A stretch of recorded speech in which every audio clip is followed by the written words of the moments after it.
санаи 11 январи соли 2026 аз ҷониби кормандони агентии назорати маводи нашавори назди президенти ҷумҳурии Тоҷикистон дар вилояти Суғд ҳангоми гузарониндани чорабиниҳои оперативии ҷустуҷӯӣ дар ҳудуди ҷамоати деҳоти рудагии шаҳри Панҷакент бо гумони даст доштан дар муомилоти ғайриқонунии воситаҳои нашъадор шаҳрванд Холиқов Дониш Холиқбердиевич дастгир карда шуд.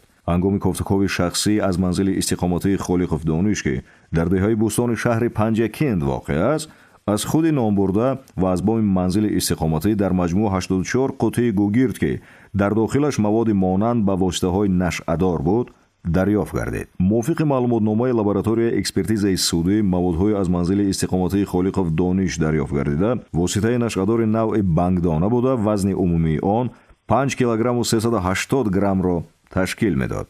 зимни тафтишот муайян карда шуд ки Холиқов Дониш ин миқдор мавод воситаи нашъадорро бо мақсади ба каси дигар додан дар хонаи истиқоматиаш ғайриқонунӣ нигоҳ доштааст. ман истиқоматкунандаи шаҳри Панҷакент Холиқов Дониш охирои моҳи май ҳамин бангдонаро дар ангор кошидам. охирони моҳи август кандам, ними қисмаша дар чердак хушконидам, ними қисми дигаша дар хона дар пакет гирифта мондам. ман айни ҳол аз кардаи худ пушаймонам. дигар ин корро такрор намекунам. нисбати Холиқов Дониш Холиқбердиевич бо моддаи 200 қисми 3 банди Г кодекси ҷиноятии ҷумҳурии Тоҷикистон парвандаи ҷиноятӣ оғоз карда шуда тафтишот дар ин самт идома дорад. 15 январи соли 2026 зимни гузарониндани чорабиниҳои оперативии ҷустуҷӯӣ дар ҳудуди шаҳри Душанбе шаҳрванд Назирзода Нигора бо гумони даст доштан дар муомилоти ғайриқонунии воситаи нашъадор дастгир карда шуда ҳангоми кофтукови шахсӣ аз манзили истиқоматии номбурда воситаи нашъадори навъи ҳашиш дарёфт ва мусодира карда шуд. тибқи маълумоти оперативии Назирзода Нигора воситаи нашъадори навъи ҳашишро ҳамроҳи шавҳараш Ҷалилов Камолиддин истифода мекардааст. инчунин зимни кофтукоб маълум шуд ки шаҳрвандон барои амалӣ намудани кирдорҳои номатлуби худ, яъне истеъмол, хариду фурӯш ва паҳн намудани воситаҳои нашъадор миёни ҷавонон аз фарзанди ноболиғи худ ки ҳамагӣ 14 сол дорад истифода менамуданд. нисбати Назирзода Нигора ва Ҷалилов Камолиддин бо моддаи 200 қисми 1 кодекси ҷиноятии ҷумҳурии Тоҷикистон парвандаи ҷиноятӣ оғоз карда шуда тафтишот дар ин самт идома дорад. санаи 24 январи соли 2026 зимни гузарониндани чорабиниҳои оперативӣ дар ҳудуди ноҳияи Мирсаид Алии Ҳамадонии вилояти Хатлон бо гумони даст доштан дар хариду фурӯш, паҳн кардани воситаҳои нашъадор ва моддаҳои психотропӣ миёни аҳолӣ, хусусан ҷавонону наврасон аз ҷониби кормандони агентии назорати маводи нашъовари назди президенти ҷумҳурии Тоҷикистон шаҳрванд Манонов Суҳроб Раҷабалиевич бо тахаллуси баҳодур дастгир карда шуд. зимни коркардҳои оперативии ҷустуҷӯӣ 30 январи соли ҷорӣ аз Манонов Суҳроб як миқдор маводи монанд ба воситаи нашъовари навъи ҳашиш дарёфт ва мусодира гардид. муайян карда шуд ки Манонов Суҳроб моддаи психотропии метамфетамин ва воситаи нашъадори ҳашишро дар ҳудуди ноҳияи Мирсаид Алии Ҳамадонӣ аз шаҳрванд Ғуломов Баҳодур Мирзоназарович бо мақсади ба соҳибияти каси дигар додан дастрас намудааст.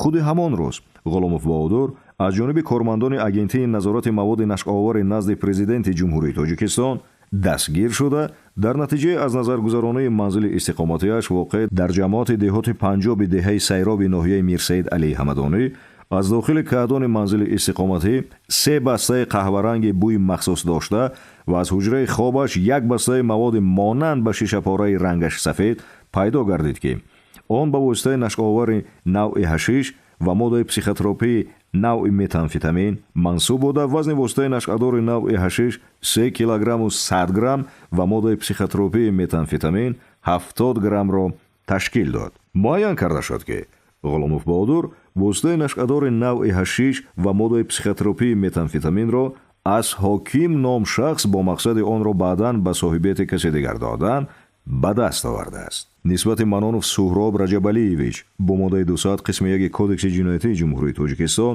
нисбати Ғуломов Баҳодур Мирзоназарович ва ашхоси дигаре ба ҷинояти мазкур даст дошта бо моддаи 200 қисми 3 банди Г кодекси ҷиноятии ҷумҳурии Тоҷикистон парвандаи ҷиноятӣ оғоз карда шуда тафтишот идома дорад. 27 январи соли 2026 аз ҷониби кормандони агентии назорати маводи нашкоовари назди президенти ҷумҳурии тоҷикистон зимни гузарондани чорабиниҳои махсуси оперативӣ дар ҳудуди ноҳияи Синои шаҳри Душанбе, шаҳрванд Мадаминова Мавлудахон Қобилҷоновна бо гумони даст доштан дар муомилоти ғайриқонунии маводи нашкоовар дастгир карда шуда, ҳангоми кофтукови шахсӣ аз ӯ моддаи психотропии навъи метамфетамин дарёфт ва мусодира карда шуд. зимни тафтишот муайян гардид ки Мадаминова Мавлудахон дар ҳудуди шаҳри Душанбе бо истифода аз мессенҷерҳои WhatsApp ва Telegram ки бо рақамҳои ширкатҳои мобилии Федератсияи Россия пайваст карда шудаанд, бар ивази маблағҳои гуногун бо мақсади ба соҳибияти касе дигар додан, миёни ҷавонон хариду фурӯши маводи нашъадорро ба роҳ мондааст. Ситхан ба гуноҳам пушаймон мебошам ва ба ҷавонон тавсия медиҳам ки хатои кардаи маро такрор накунанд. инчунин ҳангоми аз назаргузаронии манзили иҷровии Мадаминова Мавлудахон воқеъ дар ноҳияи Сино, 14 ғилофак ё капсулаи рангаш сурху сафед дорои маводи хокаи рангаш сафед ки дар таркибашон моддаи психотропии навъи прегабалин мебошад ва 4 фурӯзонаки шишагии сурох карда шуда ки дар онҳо моддаҳои психотропии навъи метамфетамин муайян карда шудааст, дарёфт гардид. муайян карда шуд ки Мадаминова Мавлудахон бо мақсади ғаразнок, яъне ба даст овардани манфиати моддӣ бо роҳи зиёд намудани доираи истеъмолкунандагон, гарм кардани бозори фурӯши воситаҳои нашъадор ва моддаҳои психотропӣ дар манзили истиқоматии иҷровии худ воқеъ дар суроғаи шаҳри Душанбе, ноҳияи Сино, фасодхона барои мунтазам истеъмол намудани воситаҳои нашъадор ва моддаҳои психотропӣ ташкил намуда, баҳри амалӣ намудани ин ангезаи ҷинояткоронаи худ шароити мусоид ва лавозимоти зарурӣ фароҳам оварда, манзили зикргардидаро мунтазам ба шаҳрвандон Нигмонов Сироҷдин Ҳабибуллоевич, Қосимов Саъдӣ Иноятович, Шарифов Хуршед Файзалиевич ва дигарон барои истеъмоли воситаи нашъадор ва моддаҳои психотропӣ пешниҳод намуда, номбурдагонро бо воситаи нашъадори ҳашиш ва моддаи психотропии метамфетамин бар ивази маблағ таъмин карда дар ин манзили истиқоматӣ шароит муҳайё кардааст. аз Мадаминова Мавлуда бо тахаллуси майя аз 200 то 300-500 сомона кристалл харидорӣ мекардем, мекашидем. дар манзили истиқоматии худаш истифода мебурдем. аз гуноҳи худам пушаймонам. бар ҷавонон тавсия медиҳам ки ҳамин корро даст назанед. ман аз ҳамин Мавлуда, майя гуфтани Мавлуда будам, кристалл мегирам, истифода мебарам. нисбати Мадаминова Мавлудахон Қобилҷоновна бо моддаи 200 қисми 1 ва 205 қисми 1 Кодекси ҷиноятии Ҷумҳурии Тоҷикистон ва нисбати ашхоси дигаре дар ҷинояти мазкур даст дошта, парвандаи ҷиноятӣ оғоз шуда тафтишот идома дорад. бояд тазаккур дод ки ашхоси ба чунин амалҳои пасту нангину ҷинояткорона дастзананда боре дар андешаи он нестанд ки ин амали онҳо теша ба решаи худ задан аст. фурӯшандагону паҳнкунандагони маводи мазкур ба хотири маблағи муфт ва истифодабарандагони он ба хотири лаззати кӯтоҳе ки баъдан як умр бадбахтиаш онҳоро пайгир хоҳад буд, ба чунин пайроҳаи каҷу масмум мераванд. аммо мақомоту ниҳодҳои дахлори кишвар дар ин санд муборизаи пайвастау беамон бурда, ашхоси гунаҳкор дар назди қонун ҳатман ҷавоб хоҳанд дод.